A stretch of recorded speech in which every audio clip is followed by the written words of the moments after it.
ఒక బుక్ ఉంది, అది చదివితే ఎవరైనా సరే ఏడవలసిందే అని నాతో ఒకలన్నారు. ఏంటి, బుక్ చదివితే ఏడవడమా? కొంచెం ఓవర్గా లేదు? అప్పుడు తను నాతో ఒక మాట అంది, నువ్వు ఆ బుక్ చదువు, మొత్తం బుక్ చదివేలోపు నువ్వు ఒక్కసారైనా ఏడుస్తావని. ఆ రోజు తను చెప్పింది నిజమే.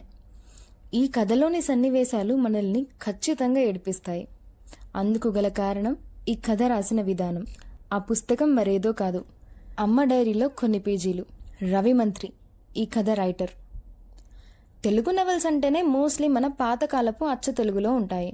కానీ ఈ పుస్తకం మనం రోజువారీ మాట్లాడే మామూలు తెలుగు భాషలో రాశాడు. ఒక ఏడాది పిల్లవాడు కూడా మొబైల్తో బిజీ అయ్యే ఈ జనరేషన్లో నియర్లీ 2 lakh కాపీస్ సేల్ అయ్యాయి అంటే ఇది మామూలు విషయం కాదు.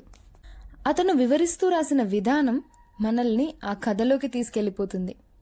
అందులోని ప్రతి ఒక్క ఎమోషన్ని మనం ఫీల్ అవ్వగలిగేలా రాశాడతను. ఇప్పటి వరకు ఏ ఒక్క బుక్ కూడా చదవని వాళ్ళైనా సరే ఈ బుక్ చదివితే బుక్ రీడింగ్కి ఎడిక్ట్ అయిపోతారు. నా అలాగా బుక్ రీడింగ్ని అలవాటుగా చేసుకోవాలి అనుకునే వాళ్ళు ఈ బుక్తో స్టార్ట్ చేయండి. It's a great start. Ravi మంత్రి గారి సెకండ్ బుక్ కూడా రిలీజ్ అవ్వబోతుంది త్వరలో.